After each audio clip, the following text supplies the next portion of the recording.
जसं आपण आपलं शरीर स्वच्छ ठेवतो, तसं आपलं मनही स्वच्छ असलं पाहिजे. शरीर अस्वच्छ कशामुळे होतं? बाहेरची धूळ किंवा आपल्या अंगावरचा मळ, ज्या डेड सेल्स असतात, मेलेल्या ज्या पेशी असतात आपल्या शरीरावर, त्याचाच मळ तयार होतो आणि म्हणून आपलं शरीर अस्वच्छ होतं. एक दिवस ब्रश करू नका, तोंडाचा घाणेरडा वास यायला लागतो. तर तुम्ही कल्पना करा, अनंत जन्माच्या अनंत कर्मांचे, दुष्कर्मांचे डोंगरच्या डोंगर जर तुमच्या मनात साठले असतील, काम, क्रोध, मद, मोह, मत्सर, ईर्ष्या, द्वेष, आळस आणि प्रमादाचे हे डोंगर, तर तुमच्या व्यक्तित्वाचा किती घाणेरडा वास येईल.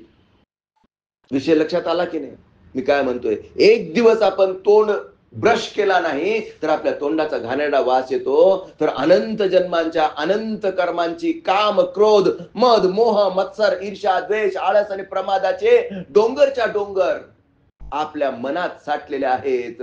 जोपर्यंत आपण पतंजली क्रियायोगाने त्यांना स्वच्छ करत नाही, तोपर्यंत आपलं व्यक्तित्व शुद्ध होत नाही. आणि अशा शुद्ध व्यक्तित्वाच्या निर्मितीसाठी, शुद्ध व्यक्तित्वाच्या निर्मितीसाठी आपण साधना केली पाहिजे सकाळी उठून. आणि ही साधना काय आहे? या टेक्निक्स आहेत, श्वासाच्या टेक्निक्स आहेत. आणि श्वासाच्याच टेक्निक्स का? कारण मी जन्माला आलो, मला लोकांनी जिवंत म्हटलं का? कारण मी श्वास घेतला.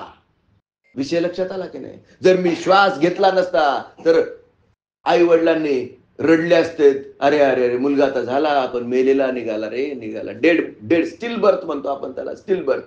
माझा श्वास होता म्हणून माझ्या आई वडिलांनी पेढे वाटलेत. विषय नीट समजून घ्या. श्वास नसता तर पेढे वाटले असते का? साधी सिंपल गोष्ट आहे. म्हणून म्हणतो की मी जन्माला आलो कारण मी श्वास घेतला. आणि शेवटचा श्वास, जो बाहेर गेलेला श्वास पुन्हा आत गेला नाही, की तुम्हीच म्हणणार की चांगला होता बिचारा, गेला. विषय समजला का तुमच्या? पहिला मी श्वास घेतला आणि शेवटचा मी श्वास सोडला. या दोघांच्या दरम्यानचं अंतर म्हणजे हे जीवन. आणि हे जीवन आपण कसं जगावं हे शिकण्याची कला म्हणजे ब्रह्मज्ञानाने युक्त केलेली ही ब्रह्मक्रिया. आयुष्य कसं पाहिजे? बॅलन्स्ड. आयुष्य कसं पाहिजे? बॅलन्स्ड. आणि याच्यात बॅलन्स साधण्याचं कार्य ब्रह्मज्ञानाने युक्त ब्रह्मक्रिया करते. हे ज्ञान माझं नाही, हे ब्रह्मर्षी महर्षी पतंजली ऋषींनी अष्टांग योगात लिहून ठेवलेलं आहे. गुरु परंपरेने मला प्राप्त झालं, गुरु परंपरेने मला प्राप्त झालं. हंसाने ब्रह्माला दिलं, ब्रह्माने अत्रि ऋषींना दिलं, अत्रि ऋषींनी दत्तात्रयाला दिलं, दत्तात्रयाने नारायण महाराज, बलभीम महाराज, लक्ष्मण महाराज, सकयानंद, शांतामाई, बंडोबा महाराज, केरवा महाराज, सच्चिदानंद स्वामीजी, रंगनाथ महाराज, ब्रह्ममूर्ती ज्ञानेश्वर माऊलींपर्यंत हा ज्ञानाचा ओघ चालू आहे. आणि कीर्तनाच्या माध्यमातून ब्रह्ममूर्ती ज्ञानेश्वर माऊली आजही या ज्ञानाचा प्रचार आणि प्रसार करतात आणि झोपलेल्या समाजाला जागृत करण्याचा प्रयत्न करतात. जे काम एकेकाळी तुकोबरायांनी केलं, तुकोबराय जोपर्यंत सदेह होते तेव्हा लोकांनी त्यांचा किती छळ केला, किती छळ केला. ज्ञानेश्वर माऊली जेव्हा सदेह होते तेव्हा त्यांना आळंदीत राहू सुद्धा देत नव्हते. सिद्ध बेटावर हाकलून दिलं होतं. त्यांना काय टाकलं होतं? वाळीत टाकलं होतं या आळंदीच्या लोकांनी. लक्षात घ्या, साधू संतांचा सुद्धा छळ झालेला आहे. साधू संतांना सुद्धा अनंत यातना, पण तरीही येतो हिताचा कळवळा. म्हणून समाजासाठी जीव तुटे तिळतिळा, यांचा सदा आणि कदा समाजाकरता जीव तुटत राहतो. आणि जीव गेला तरी चालेल, पण या समाजाला जागृत करण्याचा ते सतत प्रयत्न करत असतात, प्रयत्नांची पराकाष्ठा करत असतात. अगदी तुम्ही बघा, गंज कीर्तनकार असतील या जगात, महाराष्ट्रात भरपूर कीर्तनकार असतील. काय गरज आहे ज्ञानेश्वर माऊलींना मी सांगितलेलं आहे की हे काही भौतिक जीवनाकरता ते कीर्तन करत नाहीत. त्यांना एकटा मीच पुरे. त्यांच्या कौटुंबिक जबाबदारी, त्यांच्या कौटुंबिक गरजांची जबाबदारी घेण्याकरता तुम्हाला माहिती आहे मी एकटाच पुरे आहे. त्यांचं कुटुंब काही या कीर्तनाच्या सेवेवर चालत नाहीत, पण तरी देखील अक्षरशः उभं राहता येत नाही. उभं राहिलं तर तोल जातो आणि तरीही ते बसून दीड दीड 2-2 तास बोलतात. स्वामीजी पण असेच होते. स्वामीजी पण असेच होते. शेवटचं कीर्तन त्यांचं 2010 साली आणि 2011 साली त्यांनी समाधीस्थ झालेत. 2010 साली आमची जी चर्चा झाली, मी डॉक्टर म्हणून तिथं कॅम्प अरेंज केला होता. स्वामीजींना सांगितलं, स्वामीजी आता तुमच्या वयाला हे चालत नाही. तुम्ही उभं राहून कीर्तन करू नका, तुमचा झोल जातोय, तुमच्या हृदयाची क्षमता कमी झालेली आहे. शरीराकडे बघा आणि तुमचं हे शरीर आम्हाला जास्त दिवस राहावं, तुमचा हा भौतिक देह आम्हाला जास्त दिवस त्याचा सहवास आम्हाला प्राप्त व्हावा, यासाठी तुम्ही बसून कीर्तन करा किंवा तुम्ही कीर्तनच करू नका. माऊली आहेत की कीर्तन करायला. ही चर्चा माझी स्वामीजी रंगनाथ महाराजांबरोबर 2010 साली झाली होती. डिसेंबर 2010 साली म्हणजे दत्त जयंतीमध्ये. आणि स्वामीजींनी मला स्पष्ट सांगितलं काय, की अरे शेवटचा श्वास असेपर्यंत मी कीर्तन सेवेच्या माध्यमातून या जनसामान्यांची सेवा करणार, कारण चराचरात परमेश्वर आहे, हा माझा भाव आहे. आणि जनसेवा हीच ईश्वर सेवा. मी जेव्हा कीर्तन करतो तेव्हा तुम्हाला असं वाटतं की मी कीर्तन करतो, पण मी कीर्तन करत नाही, मी भगवंताची पूजा करत असतो. बघा हा भाव, बघा हा भाव. हे शरीराने लोकांना जागरण, शरीर घासून चंदनासारखं शरीर घासून शेवटचा कण आणि कण जनसेवेकरता समर्पित करतात. आणि असे ब्रह्ममूर्ती ज्ञानेश्वर माऊली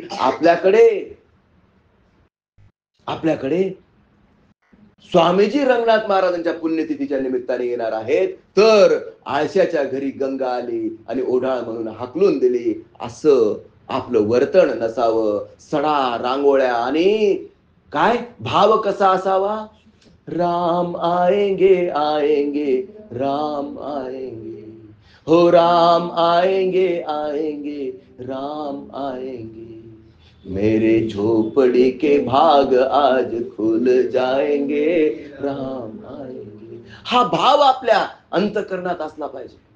कारण विश्वाच्या कल्याणाचं ज्याचं ध्येय आहे, आत्मोन्नती आणि विश्व शांतीचा जो विचार करतोय, तो सामान्य माणूस नाहीये, लक्षात ठेवा. आणि असा असामान्य व्यक्तिमत्व आपल्या या प्रज्ञेश रेसिडेन्सी मध्ये येणार आहे. त्यासाठी आपण सज्ज असलं पाहिजे. स्वच्छतेवर विशेष लक्ष दिलं पाहिजे प्रत्येकाने, ज्याच्या त्याच्या परीने. मी स्वच्छता जेव्हा म्हणतो तेव्हा फक्त शरीराची स्वच्छता म्हणत नाही, या प्रज्ञेश रेसिडेन्सीच्या अंगणातली स्वच्छता म्हणत नाही. अरे मी माझ्या मनाच्या स्वच्छतेविषयीही बोलतो आहे. माझ्या मनात किती विकार आहेत, कोणाचा द्वेष करतोय. शेजारच्याने गाडी घेतली म्हणून माझ्या पोटात दुखतंय का? शेजारच्याने मोठा टीव्ही घेतला म्हणून माझ्या पोटात दुखतंय का? त्याचा पेढा मला गोड लागतोय का? याचा त्याने ज्याच्या त्याच्या अंतःकरणात प्रांजळपणे विचार करावा. किती द्वेष भरलेला आहे आपल्याला, घेणं नाही. जो आपला जवळचा मित्र असतो त्याची प्रगती झाली की लगेच आपल्या पोटात दुखतं. सत्य आहे, तुम्ही हे सत्य नाकारू नाही शकत. आणि यालाच मी म्हणतो मनाचा दूषितपणा. लग्न झालेले चांगले लोक दुसऱ्याच्या बायकांकडे बघून त्यांच्या मनात काय भाव उत्पन्न होतो बघा. किती विकारी मन आहे. घेणं नाही देणं नाही. एखाद्याच्या विषयी काम भाव उत्पन्न झाला, एखाद्याविषयी दुर्वासना उत्पन्न झाली, एखाद्याचा द्वेष उत्पन्न झाला, यालाच मी म्हणतो मनातील पापाच्या राशी, यालाच मी म्हणतो मनातील पापाचे डोंगर. आणि हे डोंगर साफ करण्यासाठी दररोज साधना, सेवा आणि सत्संग आवश्यक आहे. आणि म्हणून यारे लहान थोर, तुका म्हणे मांडले दुकान, देतो मोलाविन साऱ्या वस्तू. गुरु परंपरेतून मला हे ज्ञान फुकट मिळालं. गुरु परंपरेतून मला हे ज्ञान फुकट मिळालं. आणि माझ्या सद्गुरूंनी सांगितलं, जे जे आपणाशी ठावे ते ते सर्वांना सांगावे, ज्ञानी करून सोडावे सकळ जन. कारण ज्ञान ही अशी गोष्ट आहे जी दिल्याने वाढते. आणि म्हणून देऊन टाका आणि आणि म्हणा, गुरुने दिला ज्ञान रूपी वसा, आम्ही चालवू हा पुढे वारसा, आम्ही चालवू हा पुढे वारसा. पिता बंधू स्नेही तुम्ही माऊली, तुम्ही कल्पवृक्षा तरी सावली, तुम्ही सूर्य आम्हा दिला कवडसा, आम्ही चालवू हा पुढे वारसा, आम्ही चालवू हा पुढे वारसा. गुरुने दिला ज्ञान रूपी वसा, आम्ही चालवू हा पुढे वारसा. जिथे काल अंकुर बीजातले, तिथे वेलीवरती आज ही फुले, फलद्रूप व्हावा